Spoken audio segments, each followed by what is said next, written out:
Olá pessoal, amados em Cristo, e que bom podermos de novo, juntos estudarmos a tão preciosa palavra do nosso Deus. Obrigado, pela sua presença, pelo seu carinho e também pelo seu cuidado, principalmente por causa dessa palavra do Senhor. A Bíblia diz que aqueles que têm a palavra de Deus na sua mais alta estima, essas pessoas, elas são bem-aventuradas, elas são felizes. Então, meu amado, é assim que eu espero que você esteja também, olhando, vendo, analisando, a palavra do Senhor, como sendo de fato a palavra da vida, a palavra que vai nortear os caminhos pelos quais você estiver andando. Que isso seja realidade na sua vida, na sua casa, na sua família, e que esse Deus possa estar guardando, protegendo, abençoando e cuidando de você poderosamente, em nome do Senhor Jesus. Vamos ter aí esse momento de orar e falar com o nosso Deus, antes de entrarmos para Êxodo, que é o propósito desse momento que nós queremos ter aqui. Se você pode, feche os teus olhos. Pai querido, obrigado por esse momento, obrigado porque podemos falar contigo, obrigado porque tu estás aqui, obrigado porque tu és o nosso Deus e tu cuidas da gente. Abençoa, guarda, proteja-nos, guia-nos, conduza-nos, Pai, na tua preciosa palavra, nos caminhos que levam para ti, Senhor. Na verdade, no caminho que leva para ti, Pai, que se chama Jesus. Pai, em nome dele, Jesus Cristo, eu clamo e peço, vem, derrama teu fogo, tua glória, tua presença, teu Espírito sobre nós, para que possamos perceber e olhar com os olhos do coração quem tu és e o que tu queres de nós, de cada um de nós. Repreendo todo o mal e ordeno que Satanás e toda a hoste perversa do mundo das trevas saia, seja removida agora, em nome de Jesus Cristo de Nazaré. Amém. E aí, amados, vamos então, Êxodo capítulo de número 2, Nós vamos aí dar a sequência, dar o segmento no que nós estávamos estudando, e hoje nós vamos continuar lendo a partir do versículo de número 15. Então, convido vocês para que abram aí a palavra, a partir do versículo de número 15, onde nós queremos ver o que Deus tem para nós.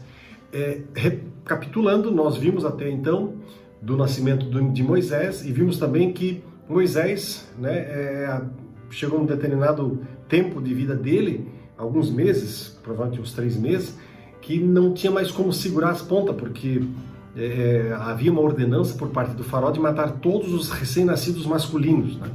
O faraó, perverso, queria acabar com os nascidos homens, porque ele queria, na verdade, controlar o crescimento demográfico desse povo de Israel, que estava ali vivendo no meio do povo dos egípcios, no meio do povo egípcio, e ele estava com medo de que eles iriam suplantar e sobrepujar, quem sabe, a supremacia deles dos egípcios.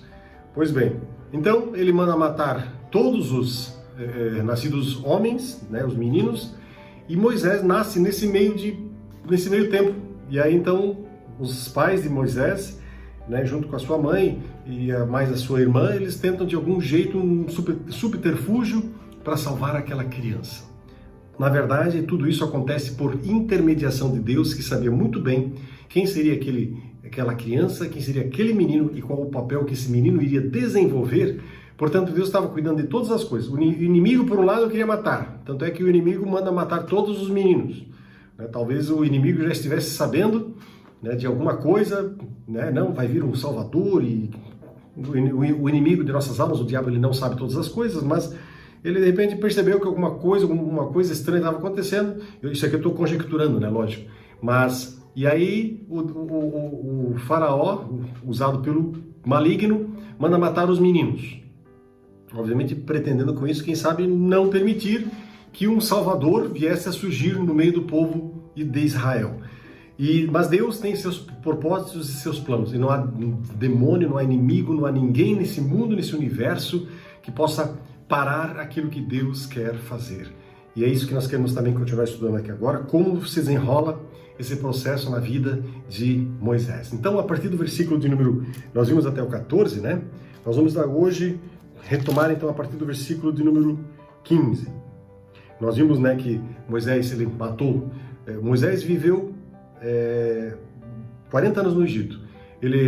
Quando ele foi resgatado pela filha do faraó, ele, na verdade, ele foi adotado como filho pela própria filha do faraó, ou seja, ele seria um dos herdeiros do trono. E aí ele passa a viver 40 anos ali no meio do povo egípcio, mas diz que, a palavra, né, diz que em determinado momento ele resolve que ele precisava ajudar o seu povo. Ele mata um, aí no dia seguinte, o tempo depois, ele vê lá dois israelitas brigando, ele tenta apartar os dois e daí começa toda uma confusão. Não, você quer matar a gente também como você matou aquele egípcio aí? E ele percebe que ele foi descoberto. E quando ele é descoberto, né, o faraó manda matá-lo e prendê-lo e matá-lo. E aí ele sai corrido da região do domínio do faraó.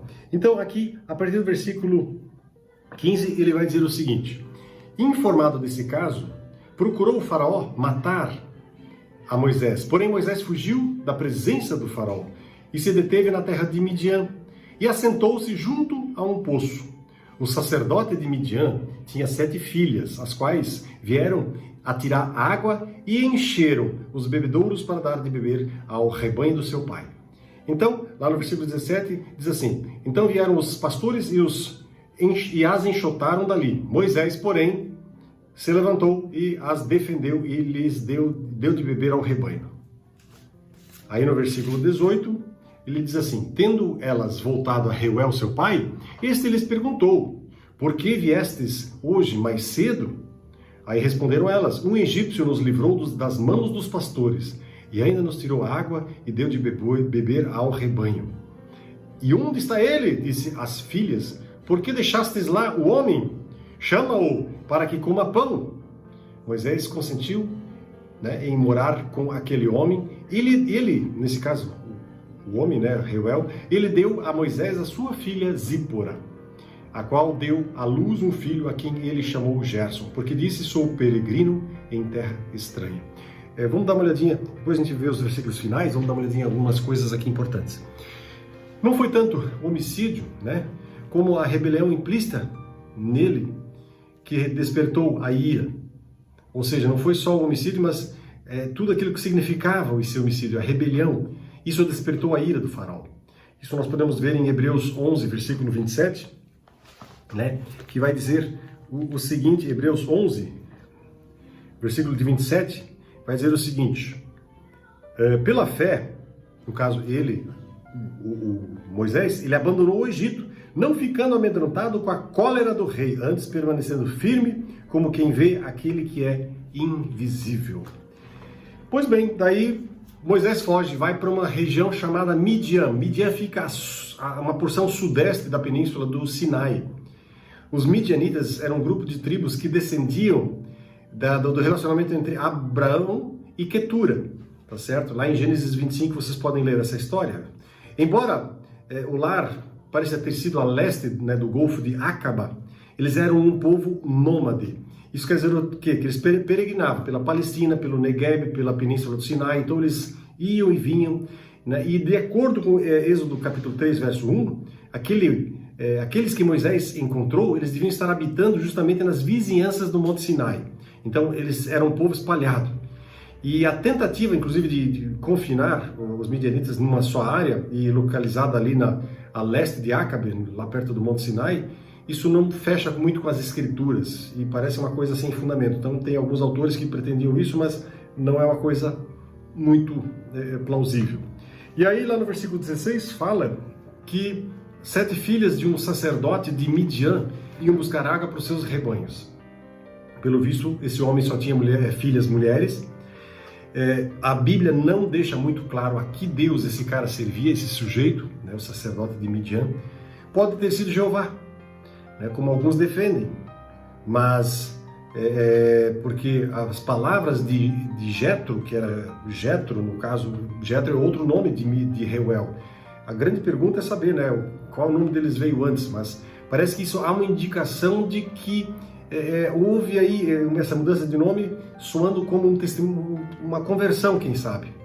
Mas não há nenhuma razão, inclusive, né, para nós supormos, por exemplo, como alguns escritores têm feito, que não, Moisés ficou conhecendo Jeová através dos midianitas. Isso aí é uma especulação mais do que especulativa, vamos assim dizer, não faz sentido nenhum.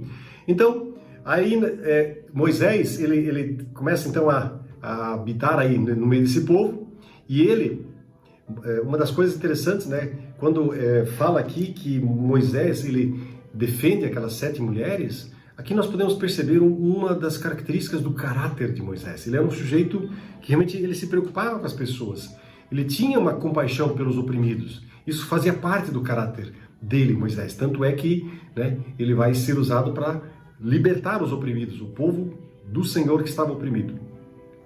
O nome do sogro, ou melhor, o nome do sacerdote aqui, que mais tarde se torna sogro dele, né?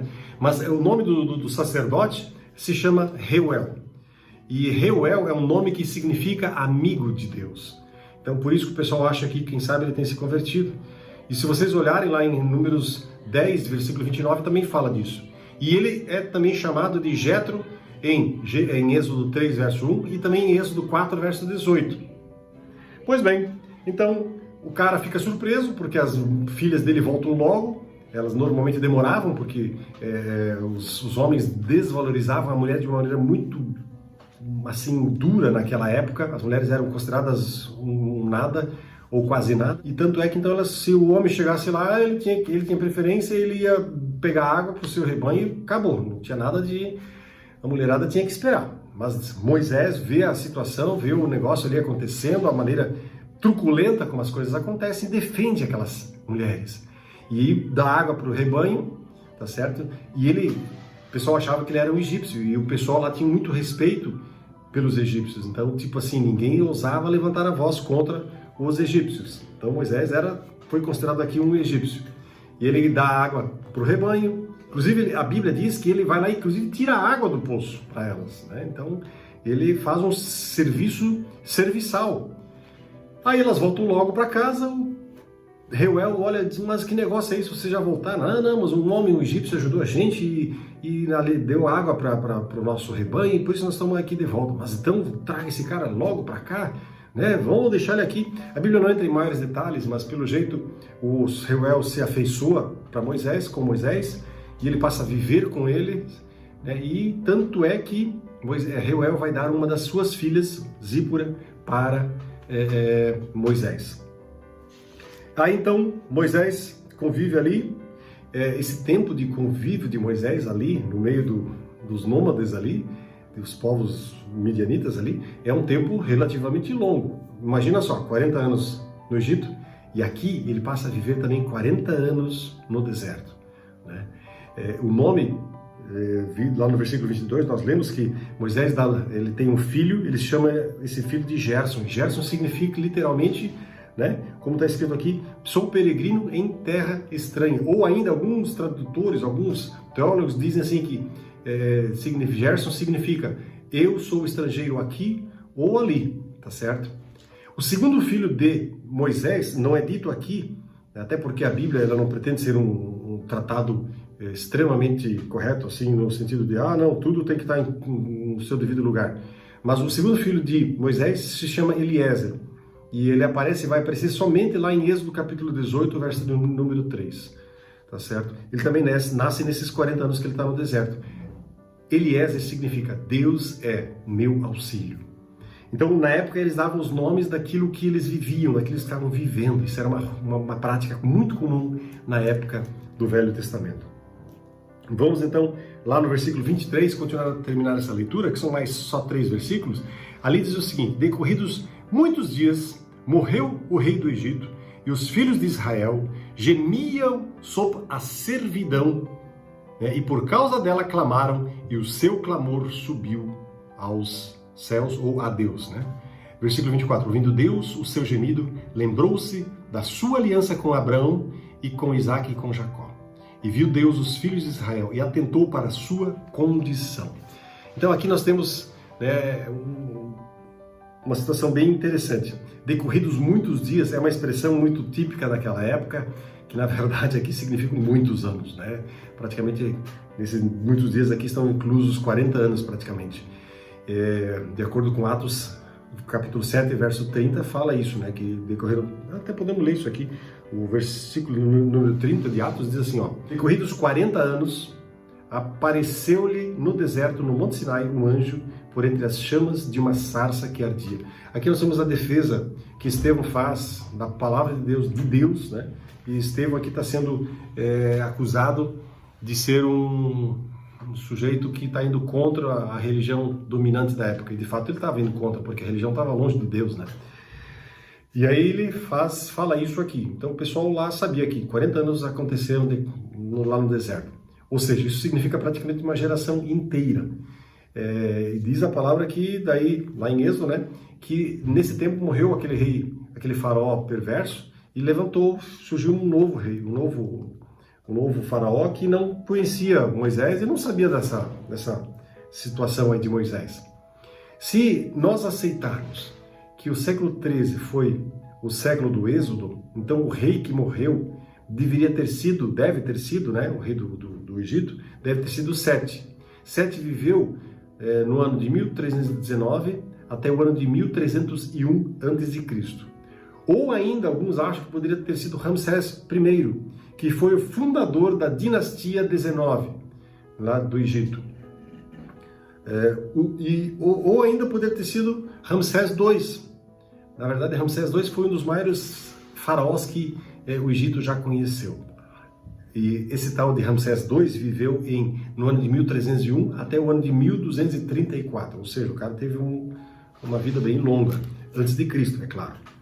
E aí então, o que acontece aqui? Deus parecia que estava demorando, parecia que estava calado, mas a verdade é a seguinte: Deus ele nunca se esquece e nunca abandona seu povo, e nunca abandona você também, né? A Bíblia diz aqui, nos versículos finais, ouvindo Deus o seu gemido, viu e atentou e tomou conhecimento da condição deles. Aqui tem um lembrete muito claro e muito especial, que diz o seguinte: Deus, ele sempre tem na sua visão aquilo que está acontecendo. A Bíblia aqui usa algumas expressões que podem muitas vezes nos confundir. Aqui, no versículo 24, diz assim: lembrou-se da sua aliança com Abraão. A impressão que dá, mas então será que Deus esqueceu da aliança e ali naquele momento, então finalmente Deus lembrou? Não, não é assim. Deus tem um momento certo para agir. Deus tem um momento certo para tomar a decisão daquilo que precisa acontecer.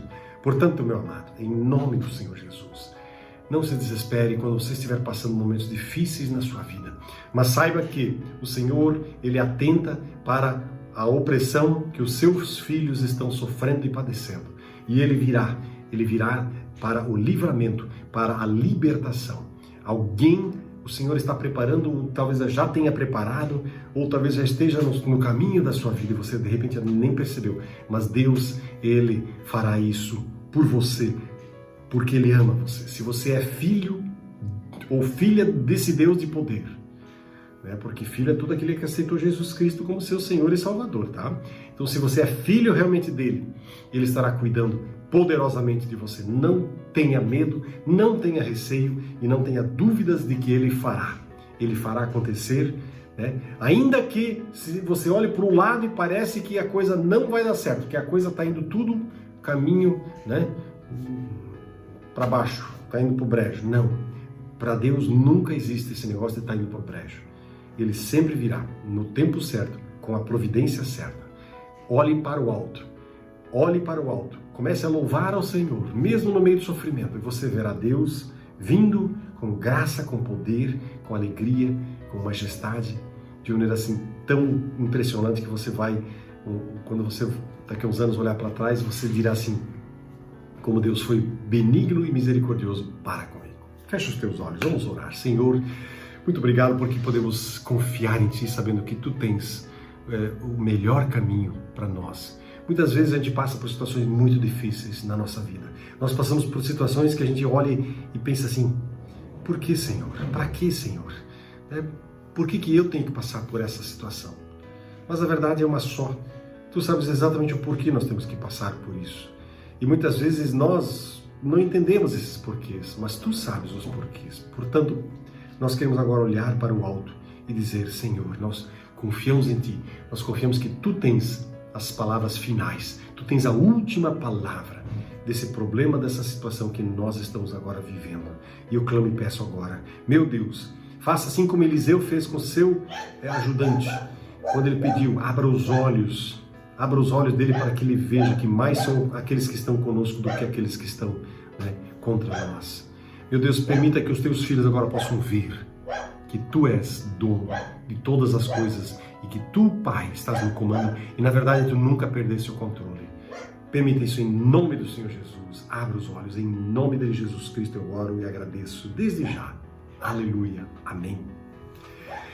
Que bom podemos confiar nesse Deus. Eu sinceramente espero que você possa olhar para Deus e lançar um olhar, né, de confiança para Ele, porque é o que Ele pede de você. Por mais difícil que você esteja, né, na situação que você esteja. Amém? Fica dessa poderosa paz dele, do Senhor. Amém?